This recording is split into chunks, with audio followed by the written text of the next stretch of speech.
নতুন গভর্নর প্রথম দিনই এসে চমক দেখা দিছে। প্রথম দিন চমক কি? প্রথম দিনই বিএনপির নেতা আব্দুল আল মিন্টু সাহেবের ন্যাশনাল ব্যাংকে ডিপি নোটের এগনেস্টে ১,০০০ কোটি টাকা ছাড় দিয়ে দিছে।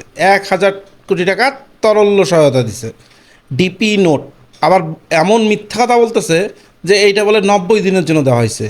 ডিপি নোট মানে ডিমান্ড অফ প্রমিসারি। এই এই পদ্ধতিতে কোনো ব্যাংকে, কেন্দ্রীয় ব্যাংক সহায়তা দেওয়ার প্রথম শর্তই হচ্ছে সুনির্দিষ্ট কোনো দিন থাকবে না, অথচ মিথ্যা কথা বলছে যে ৯০ দিনের জন্য। এটার নিয়ম হচ্ছে যখন কেন্দ্রীয় ব্যাংক চাবে তখনই দিতে বাধ্য থাকিবে, এইটা কিন্তু এখানে কোনো ডে উল্লেখ থাকে না। এই ডিপি নোটের এগনেস্টে ব্যাংকগুলোকে, এই খেলাপি ব্যাংকগুলোকে বা এই ভঙ্গুর ব্যাংকগুলোকে এর আগেও গত ১৫ বছর থেকে এভাবে সহযোগিতা দিয়ে দিয়ে তরল সহায়তা দিয়ে চালায় আসতেছে। একটা সুন্দর ইকোসিস্টেম তৈরি করছে। ইকোসিস্টেমটা কি? এই পরিচালক এবং ব্যাংকের কর্মকর্তাগুলো টাকা পাচার করবে বিদেশে এই আমানতকারীর, আর কেন্দ্রীয় ব্যাংকের দায়িত্ব হবে টাকা ছাপায় ছাপায় এদেরকে তারল্য সহায়তা দেওয়া, মানে ব্যাংকগুলোকে বাঁচায় রাখতেই হবে। এইভাবে একটা ইকোসিস্টেম। এখানে সরাসরি জড়িত থাকে বাংলাদেশ ব্যাংকের কর্মকর্তারাও, জড়িত থাকে ব্যাংকের পরিচালক, প্রাইভেট ব্যাংকের পরিচালকগুলো এবং প্রাইভেট ব্যাংকের কর্মকর্তারাও। একটা সুন্দর আর দায়িত্ব কি? টাকা ছাপাও কেন্দ্রীয় ব্যাংক, আর এদেরকে আবার টাকা দাও। কোনো হিসাব কিতাব নাই, মাঝখান দিয়ে মূল্যস্ফীতি বাড়তেই থাকে। গভর্নর প্রথম দিন অফিস করে আরও একটা যুগান্তকারী পদক্ষেপ নিয়েছে। সেটা কি? সেটা হচ্ছে যেসব শিল্প কারখানা ঋণ খেলাপি, তাদের ঋণ পূর্ণ তফসিলের, মানে নিজের ঋণ খেলাপি তো, একজন এক্সপিরিয়েন্স ঋণ খেলাপি উনি আমাদের গভর্নর। সে হচ্ছে, তার অভিজ্ঞতা হচ্ছে তার নিজের একটা সোয়েটার ফার্ম ফ্যাক্টরি ছিল, সোয়েটার, ছোটোখাটো একটা সোয়েটার ফ্যাক্টরি, আর সারা বাংলাদেশে বিভিন্ন বাণিজ্যিক সংগঠনগুলোর মধ্যে সদস্য লাভ নিয়ে ব্যাস মনে করেন বছরের পর বছর উনি ঋণখেলাপি হয়ে আছেন। আর ওই 2% মাঝে মাঝে সুদের থেকে দিয়ে পূর্ণ তফসিল করে উনি চলেন। এটা হচ্ছে ওনার বিশাল অভিজ্ঞতা ব্যাংকিং সেক্টরে। এখন উনি আছেন হচ্ছে বাংলাদেশের অর্থনীতির দায়িত্বে। এটা আমাদের একটা বিশাল সৌভাগ্য যে একজন ঋণখেলাপি, মনে করেন এক্সপিরিয়েন্স ঋণখেলাপি। অতএব উনি যারা এর আগে ব্যাংক থেকে টাকা মেরে দিয়েছেন ওনার মতন, উনি মারছেন অবশ্য 89 কোটি টাকা, এরকম যারা মারছে তাদের পক্ষে উনি আসছেন দেশের অর্থনীতিকে উদ্ধার করার জন্য।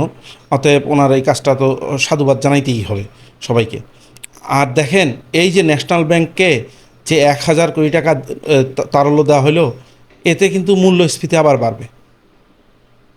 এই ন্যাশনাল ব্যাংকে ১৫ বছর কীভাবে কুরে কুরে খাইছে আপনারা দেখবেন। প্রথমে শিকদার গ্রুপ আওয়ামী লীগের, তারা খাইছে ১৩ বছর। তারপরে হচ্ছে এই ব্যাংকটাকে দেওয়া হয়েছে এস আলমকে। এস আলম খাইছে ১ বছর। এস আলম খেয়ে এখন আবার ওই আব্দুল আল মিন্টু দায়িত্বে আসছেন এই ২৪শে জুলাই ২০২৪-এর পরে। এখন এসে মনে করেন একবার ওইটা ইউসিবিএল ব্যাংকের সঙ্গে মার্চ করবে, একবার করবে না, কারণ ওদের তো টাকা পয়সা নাই, আমানতকারী সব টাকা তো খেয়ে ফেলছে, মানে ৩ ধাপে খাওয়া হয়েছে।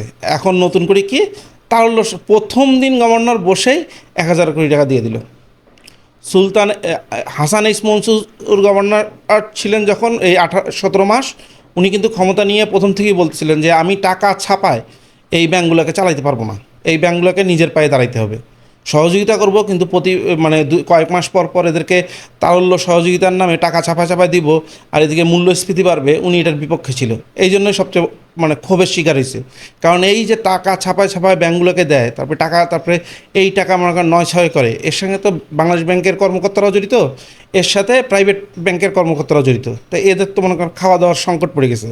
তাই ওনার নামে দুনিয়ার গুজব ছড়ায়, ওনাকে মনে করেন এই তাড়ানো হলো। তারপরে এখন নতুন গভর্নর আসলেন, যিনি একজন স্বনামধন্য ঋণখেলাপি।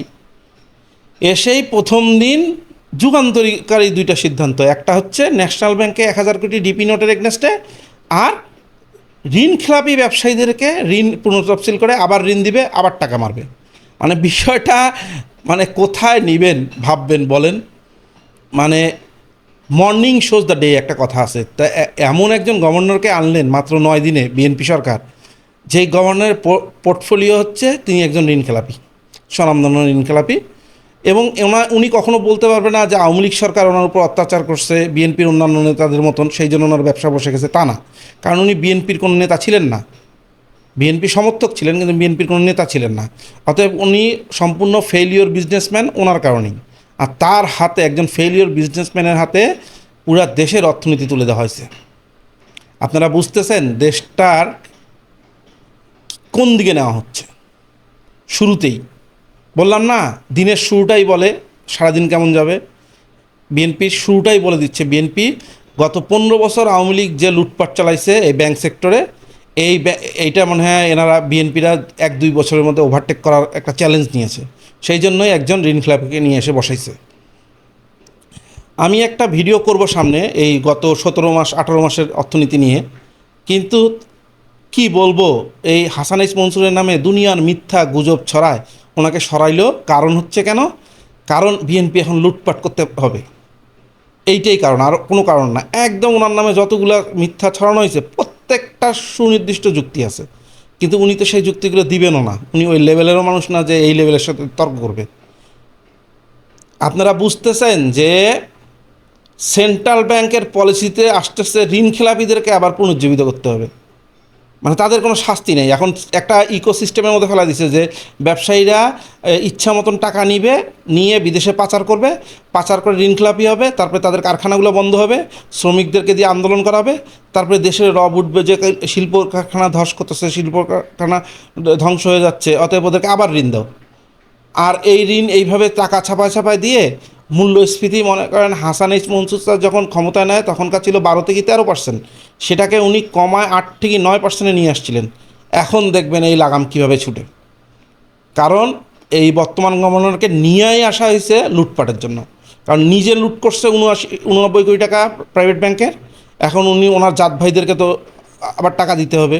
এই শুরুই করছে, প্রথম দিনেই শুরু করছে। যাদের টাকা পয়সা আছে ব্যাংকে রাখেন, তাদেরকে একটা রিকোয়েস্ট করি, আপনাদের এত কষ্টের টাকা, সৎ পথের টাকা, এই টাকা উল্টাপাল্টা ব্যাংকে রাখবেন না, ডিফল্ট ব্যাংকে রাখবেন না। বরঞ্চ খোঁজখবর নিয়ে যেসব ব্যাংক ভালো, যেসব ব্যাংকের পরিচালনা পর্ষদ ভালো, যারা রাজনৈতিকভাবে ওইভাবে জড়িত না, যেসব ব্যাংক 4-5টা প্রাইভেট ব্যাংক আছে অথবা সরকারি ব্যাংকগুলো, সেখানে টাকা রাখেন। এই এই মনে করেন ধান্দাবাজি ব্যাংকগুলোতে টাকা রাখবেন না। টাকা রাখলে কিন্তু বিপদে পড়বেন, নিশ্চিত বিপদে পড়বেন।